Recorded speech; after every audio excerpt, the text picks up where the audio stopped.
Hi and welcome back to episode 4. In this episode I'm going to teach you how to add your side stakes and how to do a simple 3-rod wale. In this episode I'm going to show you how to add the side stakes and how to do the first layer of weaving to connect the bottom to the side of your basket. From my medium bundle of weavers, I'm going to choose 16 stakes that will become the side stakes of my basket. It's 16 because I did a 4x4 base. So once all 4 are split in one direction and split in the other direction, that gives us 16 spokes altogether. And I will need a stake next to each spoke. So for this part, my willow doesn't need to be the same length, but it does need to be the same thickness. And you always choose thickness from the thick end, from the butt end. So these are my 16 stakes. I'm just quickly looking through them to make sure that they don't have any serious imperfections or flaws, which none of them do. I need to push each rod next to a stake, and there's a natural gap in the weaving, but it's not very big, so I'm going to cut these before they go in. The willow grows like that against a stake, against a stool. There'll be like a little stump with lots of thin rods coming off it. So I'm going to make sure as I cut that I'm cutting into that curve, and I'm going to do a nice long angle cut. I'd always recommend cutting them all at the same time before you start adding them in, because for a little while your basket is going to get very big. This is the inside of my basket, that's the underside, because that's where the wobble is. I'm going to have my bodkin to hand, or you could use a knitting needle. If I go in with my bodkin first, it'll be easier to push my willow rod in. So this is the inside of my basket. I'm going to make it so that when I add my stakes, the side stakes that are going to come up, the white material is facing the underside of the basket. It's not wrong to have the white facing the inside, it'll just look scruffy, and I don't want my basket to look scruffy. So I've gone in with my bodkin first.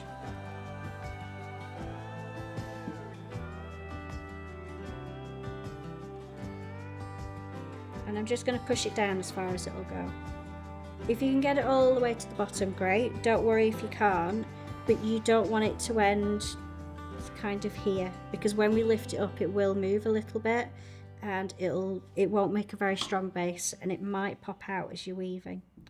So I'm going to go around the base. I'm going to go in with my bodkin first, give it a little wiggle, and then go in with my stake. I'm also going to tell these side stakes that they're coming up.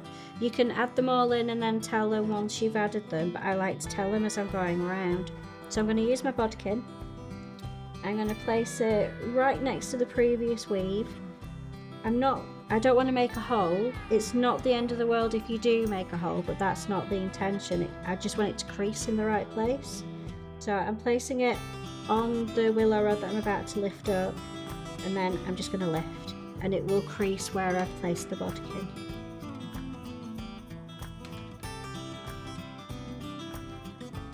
I only want to tell them that they're coming up. I'm not going to pull them all the way over, because that will make them weak. They just need to know that they're going to come up. So I'm going to continue just going in with my bodkin first, and then adding the rods as I go around. So the next part of our basket, once we've got our side stakes in, is to start weaving up the sides. We're going to do a lovely little weave called a 3-rod wale. This is a stake and strand basket. Most stake and strand baskets have a 3-rod wale in them. You'll always see a 3-rod wale in a basket because you'll see 3 butts that are cut, and there should be another 3 butts on the other side that match.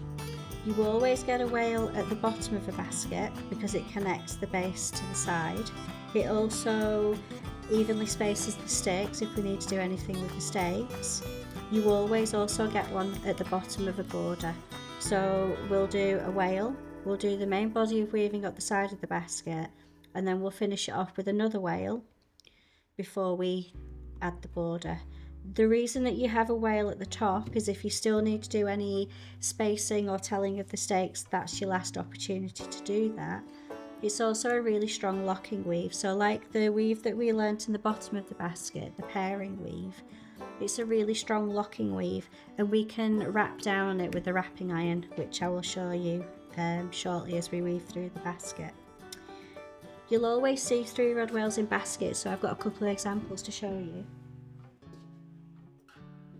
This is my willow backpack. I've been using it for many years. This is a traditional English vegetable hod. This has lots of wales in it. It has a connective wale at the bottom, so I'll just take the top off. There we can see 3-rod wale there.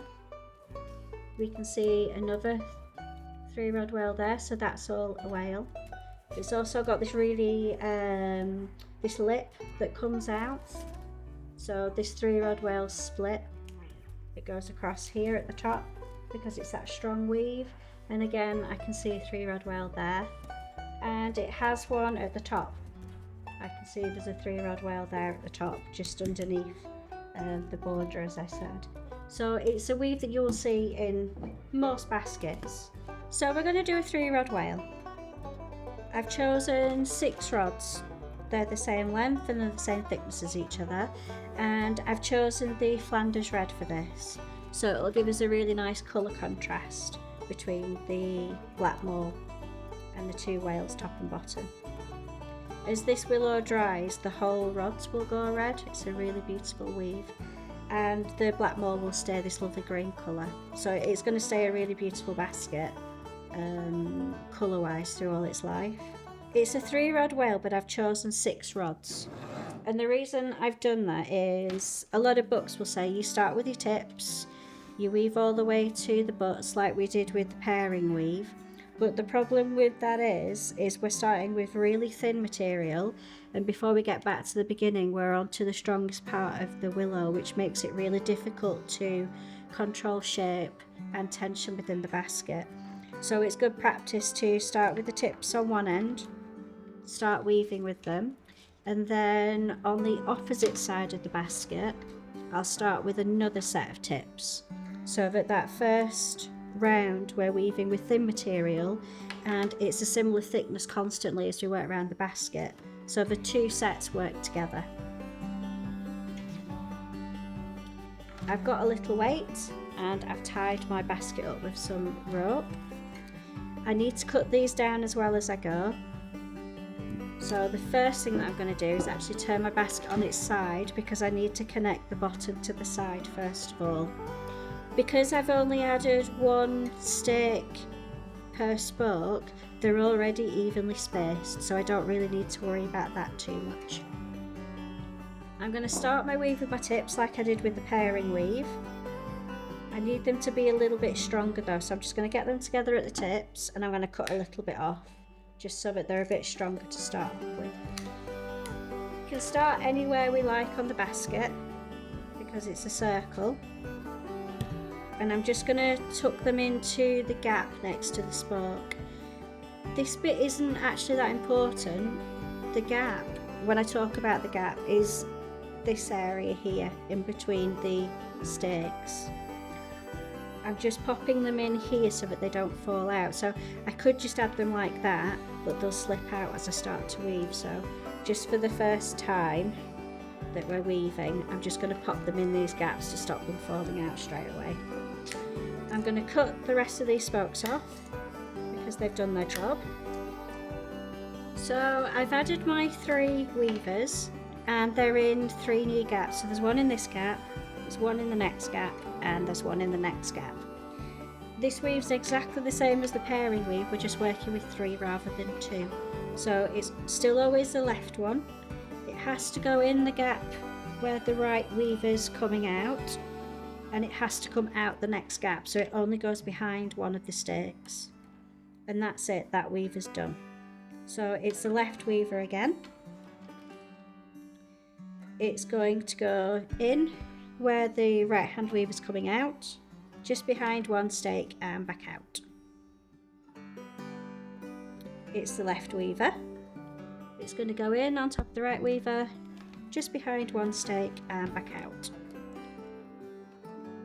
So if we look at the basket at any given time, there'll always be a weaver in each new gap. To know which weaver you weave with next, it's always the left one of the three, or it's number one of the three. Because this weaver's next to one of those spokes, I'm going to make it go underneath for that first time round. It's going to go in on top of the right weaver and out the next gap. Again, as I take this weaver, it's next to a spoke, so I'm going to make it go underneath the spoke for the first round.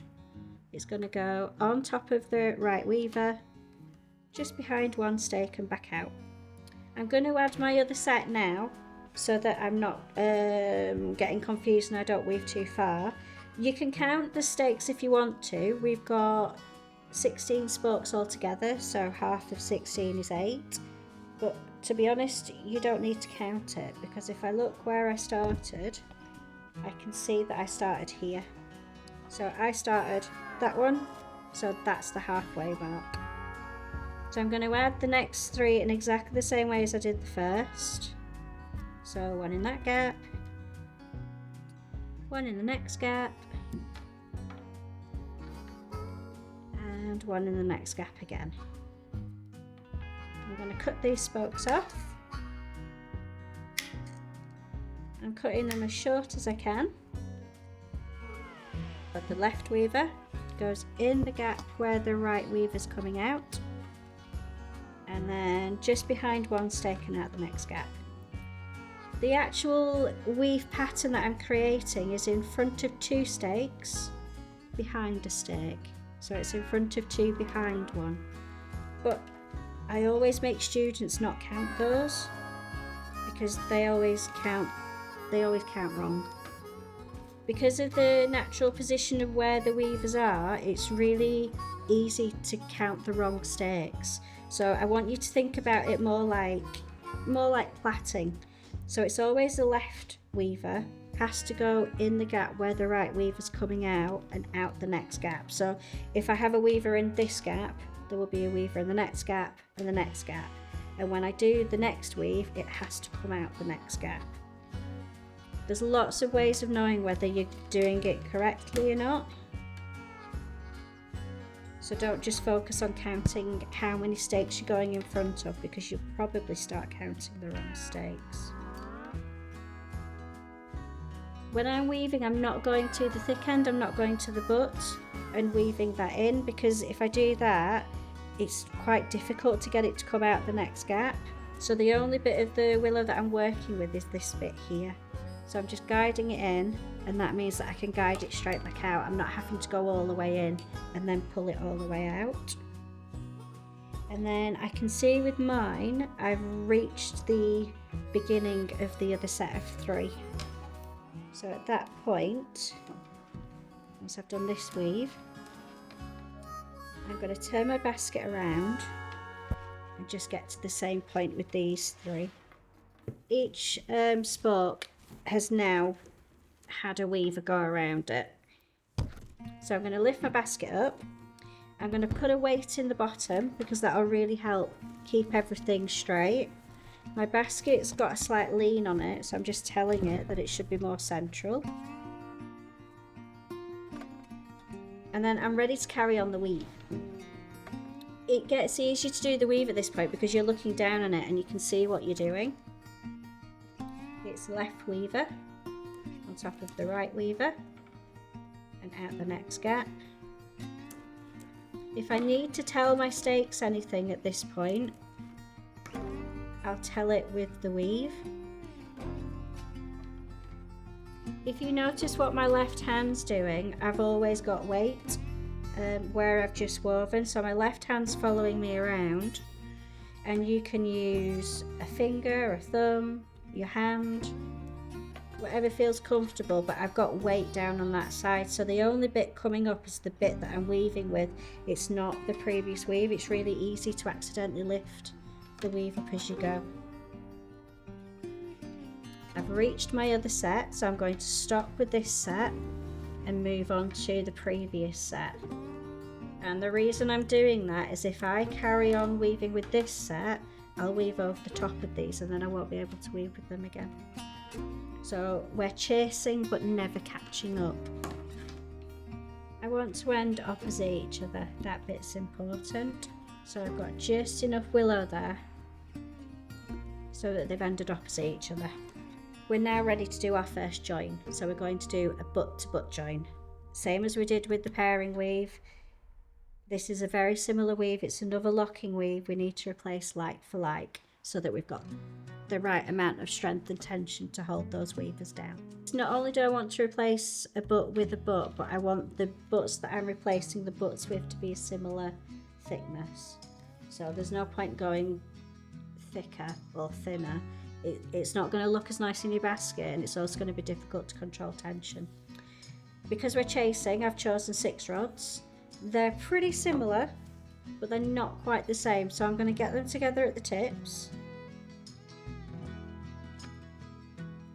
I'm going to turn them around and I'm going to cut off any excess from the butt. I've gone to a lot of effort to make sure that these have ended opposite each other, so I want to make sure that these are exactly the same as each other so that when they end, they'll end opposite each other again. It's also really important that they're the same as we weave, because if we, for example, if we're weaving with these 3 rods, if one of them's shorter, it's not only going to be shorter, but as we get towards a thinner material, this is a totally different thickness and they won't work together. Think about weaving like plaiting hair. If you have a strand that's a lot thicker than the others, it won't really do as it's told. And the strand that's thinner will do a lot more weaving, so it'll just get shorter and shorter compared to the others as you go through the basket. So material selection is always really important. We pretend that the willow just carries on forever, so it's the left hand weaver that I would work with first. So that's the one that I'm going to replace. I'm going to pull it out to the side, and the new weaver is going to go side by side next to it.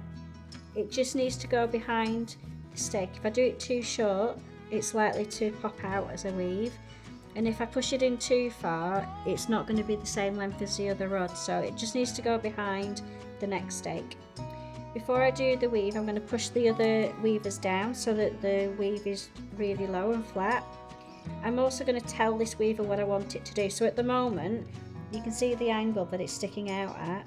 If I just take it as it is, the curve's over here somewhere. It's not really wanting to do what I want it to do. I want it to have a nice tight join against there. So I'm going to hold my weavers down. I'm going to support my stakes, and I'm just going to do that simple little movement. It's now got a crease against this stake. So I've got lots of give, so it's much easier to work with, but also the willow is snug against that stake, so I'll get better results.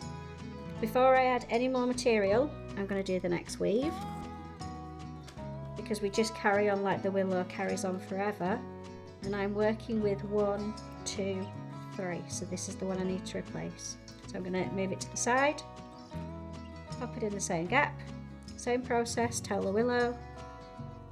My left hand's on the weave to keep the weave really flat and stable. 1, 2, 3.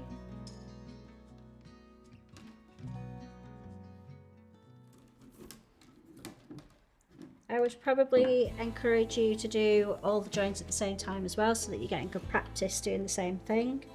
So left hand weaver, pull it out, pop it in the same gap, keep everything low, support your stakes if they need it, tell the willow. 1, 2, 3.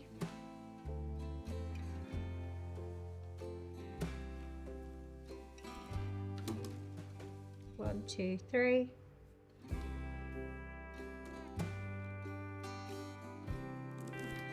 And then we're going to weave with these 2 chasing sets until we get to the tip, and that will give us that lovely layer of Waling weave that we've got there. As I've got towards my tips here, you can see that they're opposite each other. I can cut them on the outside of the basket or the inside of the basket, it doesn't matter. But if I cut them on the inside of the basket now, it means I don't need to cut them again later, so I'm going to do that. I'm just going to make sure that I cut just behind the stake. I'm not worried about the butts at the moment. The same with the pairing weave, we'll have butts on the outside and butts on the inside. If they're long, I might cut them down a little bit, but they're quite short. I'm happy with where they are. So that's the end of the wale. Really nice, strong connective weave to set the basket. Everything's fairly straight and even with it. I'm happy with that. So we're ready to work on the next part of the basket, which will be a lovely weave called an English rand for the main body of the weave. In this episode, we've looked at how to add side stakes and how to do a simple 3-rod wale. In episode 5, I'm going to teach you how to do the main body of weave around your basket. If you're following along, please leave your comments and feedback below. It'd be really nice to see what you're all up to. Thanks for watching and see you in the next episode.